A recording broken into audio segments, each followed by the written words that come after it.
juga bersama-sama dengan aku. Aku mau supaya dimanapun aku berada, Bapak Deria Muiz juga bersama-sama dengan aku. Apa yang lebih indah daripada hidup bersama dengan Tuhan, bukan? Gak ada yang lebih indah. Dan Anda bayangkan itu doa Yesus.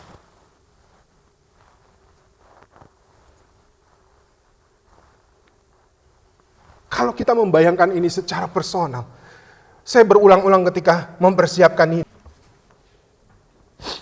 Jemaat yang dikasihi Tuhan, pembacaan Alkitab kita dalam ibadah hari Minggu ini terdapat dalam kitab Perjanjian Baru, Yohanes 17 ayat 20 hingga ayatnya yang ke-26 yang menyatakan sebagai berikut.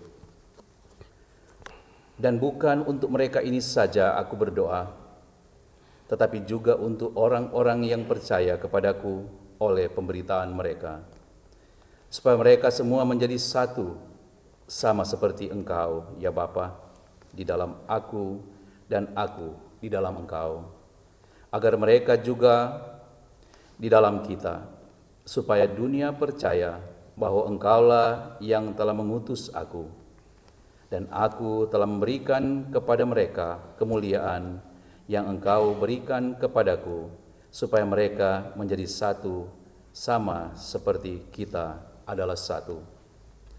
Aku di dalam mereka dan Engkau di dalam aku, supaya mereka sempurna menjadi satu, agar dunia tahu bahwa Engkau yang telah mengutus aku dan bahwa Engkau mengasihi mereka sama seperti Engkau mengasihi aku. Ya Bapa, aku mau supaya dimanapun aku berada, mereka juga ada bersama-sama dengan aku. Mereka yang telah Engkau berikan kepadaku, agar mereka memandang kemuliaanku yang telah Engkau berikan kepadaku, sebab Engkau telah mengasihi aku sebelum dunia dijadikan. Ya Bapa yang adil, memang dunia tidak mengenal Engkau, tetapi aku mengenal Engkau, dan mereka ini tahu bahwa Engkaulah yang telah mengutus aku. Dan aku telah memberitahukan namamu kepada mereka, dan aku akan memberitahukannya, supaya kasih yang Engkau berikan kepadaku ada di dalam mereka, dan aku di dalam mereka. Demikianlah pembacaan Alkitab. Berbahagialah orang-orang yang memegang peringatan-peringatannya, yang mencari Dia dengan segenap hati, yang juga tidak melakukan kejahatan, tetapi yang berjalan menurut jalan-jalan yang ditunjukkannya. Haleluya.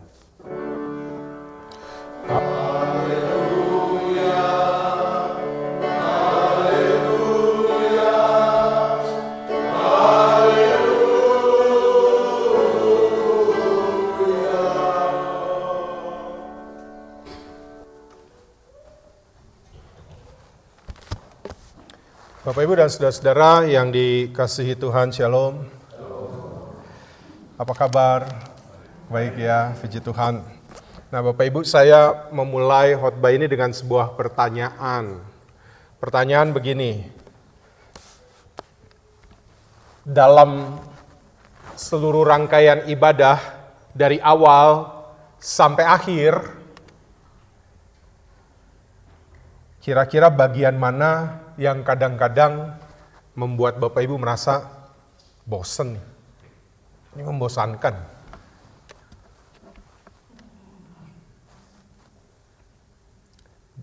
"21 tahun saya menjalani profesi sebagai seorang hamba Tuhan, sebagai pendeta. Gak ada sih yang pernah berani bilang bahwa pada bagian tertentu membosankan Pak Pendeta. Tapi biasanya dari sikapnya kan kita bisa tahu. Karena Bapak Ibu semua matanya ke sini, tapi saya melihat semua Bapak Ibu, gitu ya. Dan biasanya ada dua bagian dalam seluruh rangkaian ibadah hari Minggu yang bisa membuat orang merasa bosan. Yang pertama adalah khotbah. Karena kadang ditemukan ketika sang pendeta berkhotbah atau pelayan firman siapapun yang berkhotbah, sang jemaat menghayatinya dengan mendalam. Nanti kalau dia udah sadar, udah kelemahan, baru dia cuma tinggal gini. Seolah-olah. Atau kedua, bagian yang kadang-kadang bagi orang lebih membosankan. Kenapa? Karena bagian ini biasanya banyak yang mau time out. Yaitu doa syafaat. Gaby suka tanya, kalau di sini kenapa ini lantainya kayu? Ya Gaby ya. Karena kalau jalan pasti bunyi. Nanti Bapak Ibu pernahkah lagi berdoa? Klak, klak, klak, klak. Ini doa syafaat.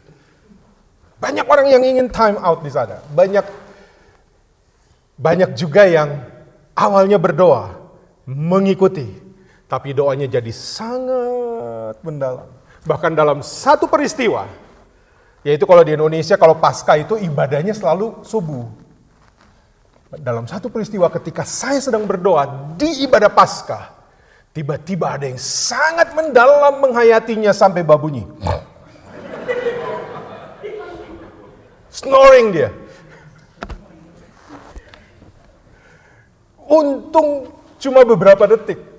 Saya pun terganggu, artinya gini, hampir tertawa saya gitu. Apakah itu bahasa roh untuk dia bilang amin gitu. I have no idea gitu ya. Nah, Bapak Ibu, seluruh rangkaian dalam ibadah itu sangat penting.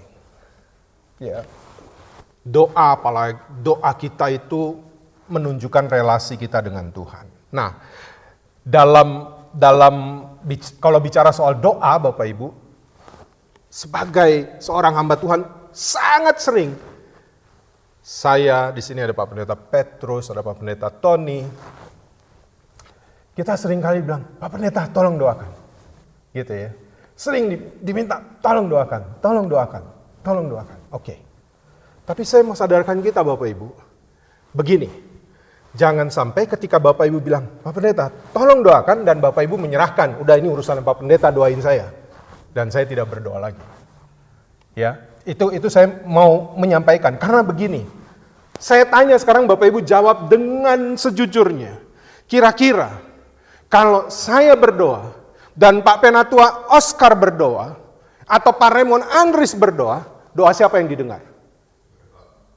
Wah, ada yang bilang doa pendeta yang didengar. Masa yang didengar doanya Pak Oscar dan juga doanya Pak Raymond? Doa siapa yang didengar? Semua. Semua. Siapapun yang berdoa kepada Tuhan, dia tidak mungkin tidak mendengar.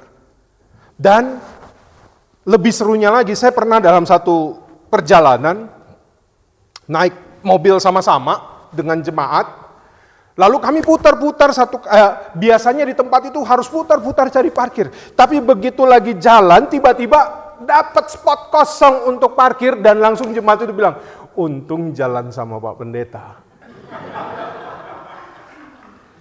Saya mau bilang begini Bapak Ibu, seolah-olah, ini pemahaman mendalam nih, seolah-olah yang dikasihi Tuhan cuma yang lain enggak. Oh enggak, hari ini kita mau belajar itu. Ya, maka Bapak Ibu, kalau misalnya kayak tadi dalam kejadian seperti tadi, tiba-tiba dapat parking lot, jangan bilang, untung kita jalan sama Pak Pendeta. No, jangan. Tapi bilanglah begini, oh terima kasih Tuhan, Engkau baik. Ya, gitu. Jadi jangan menempatkan seolah-olah kami pendeta ini jauh lebih hebat. Nah, kasih Tuhan kepada kami, para hambanya, dan kasih Tuhan kepada Bapak Ibu tidak berbeda. Harus ingat itu. Tidak berbeda. Buktinya adalah hari ini kita membaca doa yang disampaikan oleh Tuhan Yesus.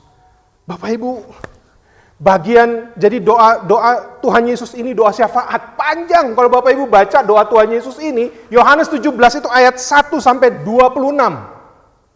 26 ayat Tuhan Yesus berdoa. Ya, dan doa Tuhan Yesus itu terbagi 3. Ayat 1 sampai ayat yang ke-8, Tuhan Yesus berdoa kepada Bapa, menyampaikan apa yang ada dalam isi hatinya. Dia berbicara tentang keberadaan dirinya. Lalu ayat 9 sampai ayat 19, itu Tuhan Yesus berdoa untuk 12 muridnya yang bersama dengan dia. Bapak Ibu pernah bayangkan didoakan Tuhan Yesus? Ayat 20 sampai 26 yang baru kita baca. Itu doa Tuhan Yesus.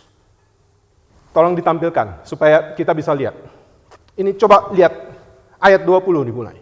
Saya mulai masuk nih dalam teksnya. Bapak Ibu bisa lihat secara seksama. Lihat ini doa Tuhan Yesus bagian ketiga yang kita baca. Dan bukan untuk mereka ini saja. Mereka ini saja siapa? 12 murid tadi.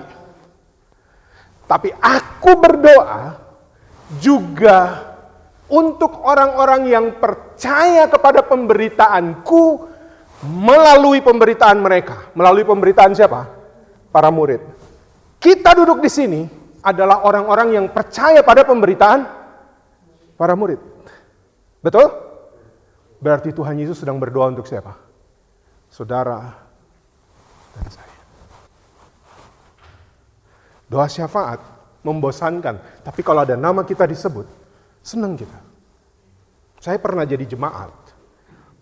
Ya, biar ada pendeta gitu ya, 20 sekian tahun, tapi pernah jadi jemaat. Dan ketika saya lagi jadi jemaat, saya dulu suka main organ kayak Ibu Natalia. Tapi nggak sehebat Ibu Natalia. Gitu ya.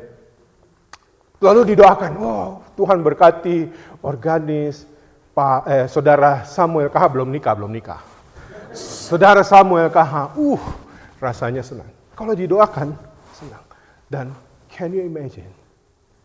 Jesus pray for us. Wow. Anda lihat bacaan ini. Yesus berdoa kepada mereka yang percaya akan pemberitaanku. Dan kita adalah orang percaya. Nah, yang menarik gini Bapak Ibu. Dalam doa itu, pertama Tuhan Yesus ngomong soal dirinya, Tuhan Yesus ngomong soal murid-muridnya, Tuhan Yesus ngomong soal mereka yang percaya kepada pemberitaan para murid, which is kita juga. Oke? Waktu Tuhan Yesus berdoa untuk murid-muridnya, lalu berdoa untuk orang-orang yang percaya, sudah kejadian pemberitaan firman itu? Belum. Murid-murid waktu itu udah mulai memberitakan firman? Belum. Bahkan di antara murid 12 yang Tuhan Yesus doakan mereka, satu pengkhianat. Udah dikhianati Yesus? Belum. Satu menyangkal. Sudah disangkal Tuhan Yesus? Belum. Satu meragukan kebangkitannya. Belum kejadian. Tapi Tuhan Yesus sudah berdoa. Tuhan Yesus punya keyakinan bahwa di antara 12 ini hilang satu nanti. Yesus sudah tahu, di antara 12 ini menyangkal aku nanti. Di antara 12 ini masih ragu-ragu akan kuasa kebangkitanku. Tetapi di saat itu Tuhan Yesus sudah berdoa, pasti dalam pemberitaan firmanku ada orang yang percaya.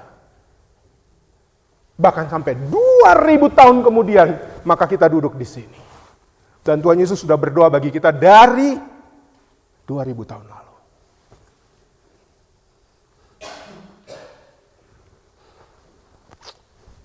Wow. Saya ketika berbicara tentang ini, Tuhan Yesus sudah berdoa buat kita. Tuhan Yesus sudah berdoa buat kita. Dan dia yakin ada orang-orang yang percaya. Itulah mengapa kita di sini. Nah, apa sih yang Tuhan Yesus doakan buat kita? Bapak Ibu, kalau kita baca ini, saya benar-benar sangat terharu dengan kasih Tuhan. Ayat 23 tolong ditampilkan.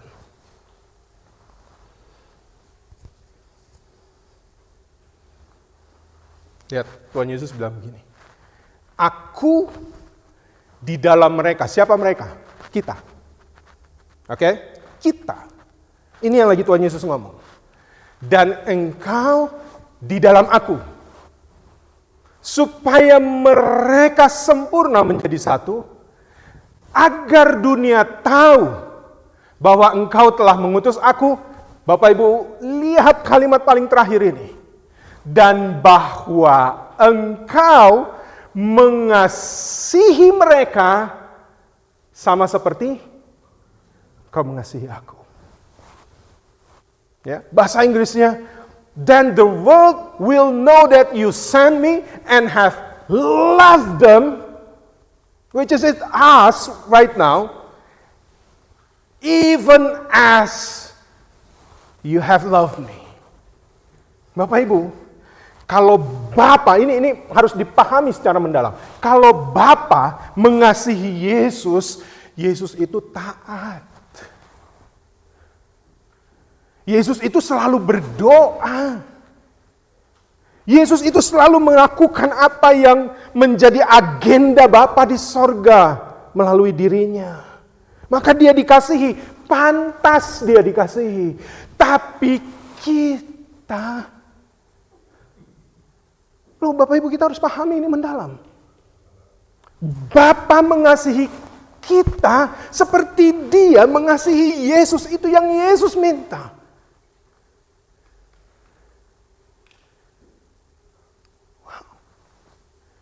Walaupun kita kadang merenungkan firman mendalam, lagi khotbah tidur, Tuhan Yesus bilang, kasihilah dia Bapa yang tak tidur tak sono itu. Walaupun kita yang masih kadang-kadang berjalan menurut nilai dunia, bukan nilai kerajaan sorga, tidak hidup dalam kejujuran secara 100%. Yesus sedang bicara, Bapa, kasihilah dia yang walaupun dia pernah menipu, sama seperti engkau mengasihi aku. Dalam gak maknanya? Ya. Wow. Kadang saya pas baca bagian ini ya. And you have loved them even as you have loved me. Who am I? Yesus mengasihi kita. Maka dia minta supaya engkau mengasihi mereka sama seperti engkau mengasihi aku. Itu doa Yesus dari 2000 tahun yang lalu. Lebih hebatnya lagi ayat 24. Next, ayat yang berikutnya. Ini luar biasa. Tuhan Yesus bilang apa? Iya Bapa. Lihat doanya. Aku mau supaya dimanapun aku berada, mereka, siapa itu mereka? Kita. Ya. Aku mau supaya dimanapun aku berada, mereka juga berada bersama-sama dengan aku. Bapak Ibu bayangkan perkataan Tuhan Yesus ini. Tuhan Yesus bilang dimanapun aku berada, mereka, termasuk jemaat GKA yang mungkin 2025 mendengar firman ini, mereka juga bersama-sama dengan aku. Oh, wow. Mereka yang telah engkau berikan kepadaku agar mereka memandang kemuliaanku. Ini kuncinya. Nah Bapak Ibu bayangkan kata-kata ini. Ya, di bagian pertama. Tuhan Yesus lagi berdoa, saya mau buat ini secara personal. Tuhan Yesus berdoa begini, ya Bapa, aku mau supaya di mana aku pun berada, Reksi Sedua juga bersama-sama dengan aku. Aku mau supaya di mana dimanapun aku berada, Bapak Deria Muiz juga bersama-sama dengan aku. Apa yang lebih indah daripada hidup bersama dengan Tuhan, bukan? Gak ada yang lebih indah. Dan Anda bayangkan itu doa Yesus.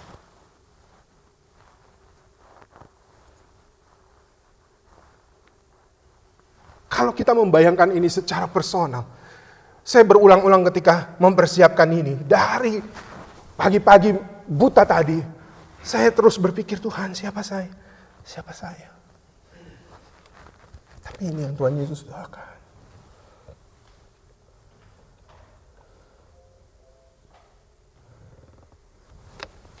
Tuhan Yesus isi doa paling terakhir di ayat 26. Tolong di ayat yang paling terakhir. Dan aku, Tuhan Yesus bilang, telah memberitahukan namamu kepada mereka, kita. Dan aku akan memberitahukannya. Masih terus berjalan. Supaya, ini dia, kasih yang engkau berikan kepadaku ada di dalam kita. Ini Tuhan Yesus lagi bicara soal kita. Kasihnya itu ada di dalam mereka, dan Tuhan Yesus bilang selanjutnya apa? Dan aku di dalam mereka. Makanya kita duduk satu hidangan dalam perjamuan nanti. Yesus hidup di dalam kita, dan kita hidup bagi kemuliaan Tuhan. Tuhan Yesus sudah berdoa bagi kita soal ini dari 2000 tahun yang lalu.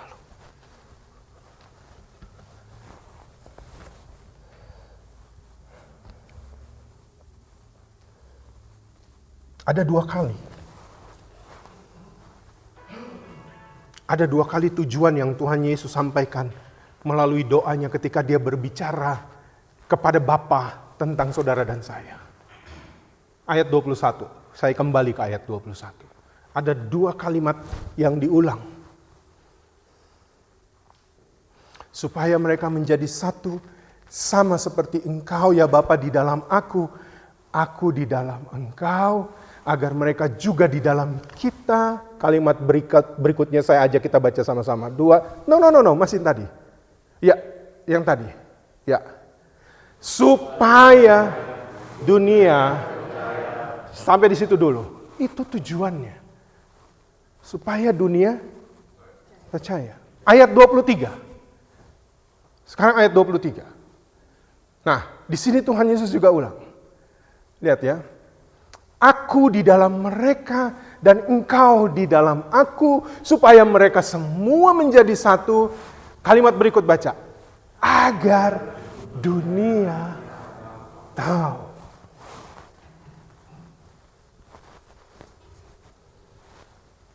Itu tugas kita.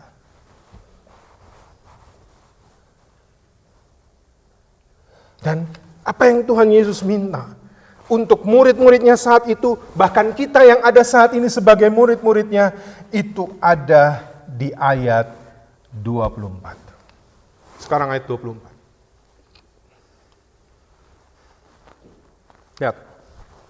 Ya Bapa, aku mau supaya dimanapun aku berada, mereka juga berada bersama-sama dengan aku. Mereka yang telah Engkau berikan kepadaku, ini intinya yang harus kita lakukan. Agar mereka apa? Memandang Oh, ini penting memandang kemuliaan Tuhan. Tuhan Yesus berbicara ini, Tuhan Yesus berdoa ini pada saat dia mau terpisah dari murid-muridnya. Tapi dia sudah prepare, dia berdoa untuk 12 muridnya dan juga untuk semua yang percaya akan pemberitaan 12 muridnya. Dan apa yang Tuhan Yesus bilang? Mereka jadi percaya dan mereka jadi kuat. Kenapa? Karena mereka memandang kemuliaan Tuhan. Dalam peristiwa apa kemuliaan Tuhan dilihat oleh para murid? 1, penyalibannya. Di sana kemuliaan Tuhan dinyatakan. 2, kebangkitannya. Di sana mereka melihat kemuliaan Tuhan. Maka Yesus menampakkan diri dulu kepada murid-muridnya. Dan yang ketiga, ketika Yesus terangkat ke surga. Memandang kemuliaan Tuhan dalam peristiwa penyaliban. Apa maknanya? Bahwa melalui peristiwa penyaliban, aku mau ya Bapa. Lihat, ini yang harus Yesus bayar. Ketika Yesus berdoa, aku mau supaya kita yang duduk di sini selalu bersama-sama dengan Dia. Harganya adalah Dia harus mati di kayu salib. Dosa-dosanya diampuni. Dosa-dosanya ditebus. Yang kedua yang harus dia lakukan, dia mengalahkan maut supaya kita orang berdosa. Upah dosa adalah maut, tetapi dia harus mengalahkan maut supaya saudara dan saya, walaupun kita orang berdosa statusnya, tapi bukan maut ujungnya. Dan yang ketiga, kemuliaannya dinyatakan ketika dia terangkat di surga. Dia bilang apa? Jangan takut, jangan gelisah. Aku pergi ke sana untuk menyediakan. Itulah yang Yesus doakan dan Yesus lakukan. Bapak Ibu paham sampai di sini? Ketika dia bilang, aku mau kita jemaat yang ada saat ini bersama-sama dengan aku, dia bayar harganya, dia mati, dia kalahkan maut, dia pergi menyediakan tempat bagi kita. Dan yang Tuhan Yesus mau, supaya kita selalu memandang kemuliaannya. Hargai kematianku. Ini aku lakukan supaya kamu bersama-sama dengan aku. Kamu jangan takut tentang kematian. Aku berkata kepadamu, akulah kebangkitan dan hidup. Barang siapa percaya kepadaku, dia akan hidup walaupun ia sudah mati. Itu yang Tuhan Yesus lakukan. Maka sekarang ingat tugas kita. Supaya dunia percaya dan agar dunia tahu. Bapak Ibu,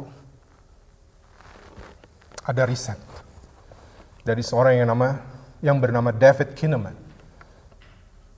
Dia merilis hasil penelitiannya tentang kekristenan dalam bukunya Unchristian.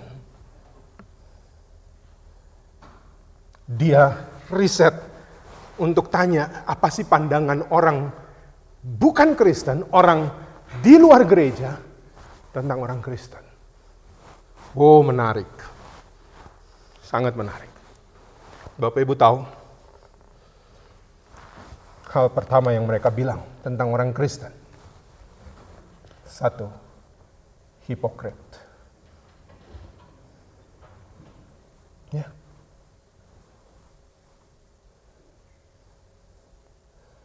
Hidupnya tidak sesuai dengan nilai yang diajarkan. Tahu siapa yang pernah ngomong juga soal ini? Mahatma Gandhi. Tahu yang kedua apa kata mereka tentang orang Kristen di dalam gereja? To focus on getting comfort. Cuma berpikir tentang gimana bisa ditambah orang Kristen ini. Yang ketiga apa yang mereka bilang? Orang Kristen itu sheltered. Sangat tertutup dan tidak relevan. Miris bacanya. Dan yang terakhir,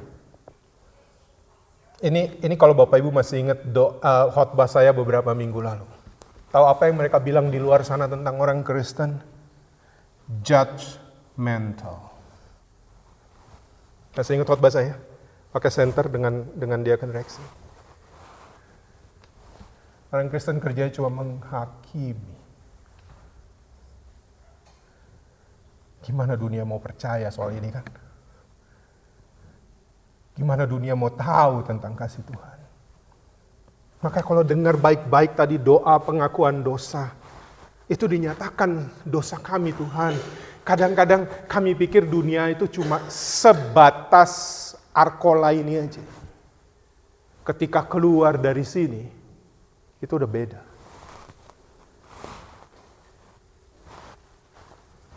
Perlakuan kami di dalam dan di luar ibadah beda. Kami minta damai sejahtera-Mu, tapi seringkali kami tidak mau menyatakan damai. Kami minta berkat-Mu, tapi kami tidak mau menjadi saluran berkat bagi orang lain. Gimana dunia mau percaya? Tapi tenang, untuk itu Tuhan Yesus berdoa bagi kita. Karena Tuhan Yesus yakin kita bisa meyakinkan dunia. Maka ini tugas yang harus kita jawab. Jangan benci sama bukunya tadi. No, itu kejujuran dari orang-orang di luar gereja. Tapi itu juga menjadi kritik yang membangun kita. Oh ya, saya harus bangun dari rasa yang saya pikir udah nyaman dengan hidup seperti ini.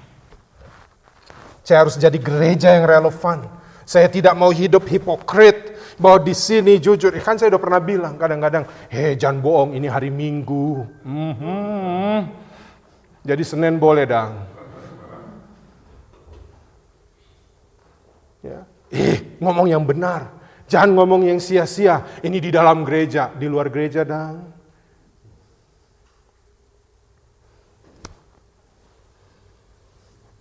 Maka sebenarnya doa Tuhan Yesus supaya kita nggak terjebak dalam pola hidup yang begitu. Saya nggak bilang GKM gitu, nggak. Tapi mulai minggu ini, saya mengajak kita berefleksi. Sebentar lagi 37 tahun kan GK. Ya, mau ulang tahun kita. Ini udah bulan Juni. Semua ulang tahun kita. Tapi hari ini ada doa Tuhan Yesus buat kita. Kita bilang doa orang benar, itu besar kuasanya. Apalagi yang berdoa buat kita itu sang kebenaran, kan gitu. Ya enggak? Ya pasti besar kuasanya. Tuhan Yesus percaya kita mampu lakukan itu karena Dia sudah berdoa untuk saudara dan saya. Pertanyaannya adalah apakah kita mau? Kan gitu. Maka hari ini panggilan Tuhan untuk kita hidup dalam kasih karunia-Nya. Ingat kuncinya Tuhan Yesus bilang apa? Pandang kemuliaan. Pandang kemuliaannya, pandang karyanya. Mulai dari Dia lahir, Dia mati, Dia bangkit, Dia naik ke sorga, bahkan Roh Kudus dicurahkan bagi kita. Semua agar kita yang ada saat ini akan hidup bersama-sama dengan Tuhan. Karena itulah doa Tuhan Yesus. Di mana aku berada, di situ juga mereka berada. Tuhan Yesus memberkati kita. Amin.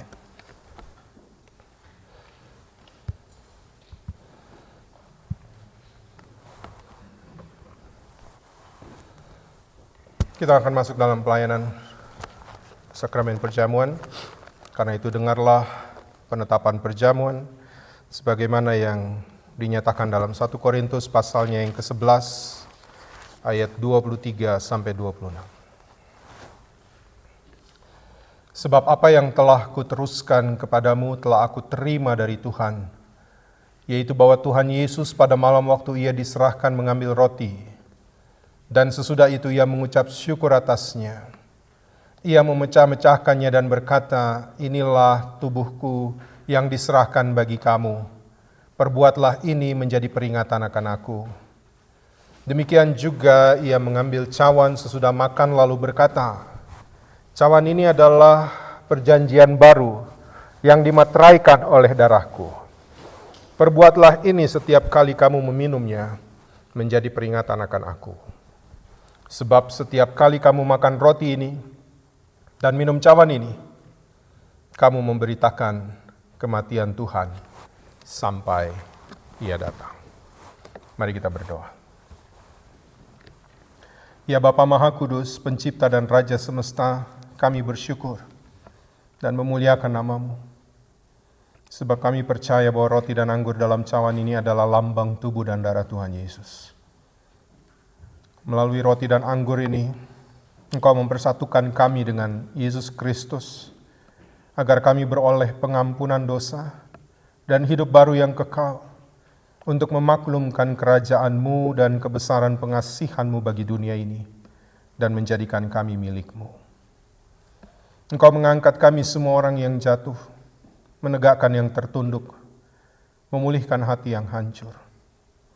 Engkau menghibur yang berduka, membebaskan yang tertindas, dan menghentikan semua badai kehidupan dan pertikaian bangsa-bangsa. Oleh karena itu, bersama dengan semua hamba-Mu, malaikat dan manusia, nabi-nabi, para rasul dan martir, serta seluruh gereja-Mu di segala waktu dan tempat dan di sorga, kami memuji dan memuliakan nama-Mu dalam nada kebesaran yang tiada hentinya. Kudus, kudus, kuduslah Tuhan yang Maha Kuasa, yang sudah ada dan yang akan datang. Kami memuji nama-Mu ya Bapa, karena pemberian-Mu yang paling utama, anak-Mu, Yesus Mesias, yang rela disalibkan untuk menebus dan menyelamatkan kami dari cengkraman dosa dan maut, dan yang bangkit untuk membuat kami tidak bernoda di hadapan-Mu. Utuslah Roh Kudus-Mu mendiami hati kami, agar kami yang menerima roti dan anggur dalam cawan ini benar-benar menjadi anggota tubuh Kristus di dunia yang saling mengasihi dan melayani menurut teladan-Mu, serta membawa damai sejahtera-Mu kepada segala makhluk.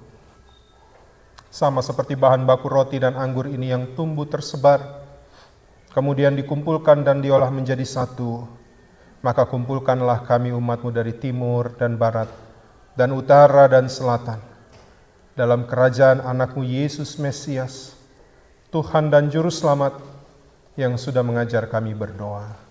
Bapa kami yang di sorga, dikuduskanlah nama-Mu, datanglah kerajaan-Mu, jadilah kehendak-Mu di bumi seperti di sorga. Berikanlah kami pada hari ini makanan kami yang secukupnya, dan ampunilah kami akan kesalahan kami, seperti kami juga mengampuni orang yang bersalah pada kami. Dan janganlah membawa kami ke dalam pencobaan, tapi lepaskanlah kami daripada yang jahat. Karena Engkau-lah yang punya kerajaan, dan kuasa, dan kemuliaan, sampai selama-lamanya. Amin.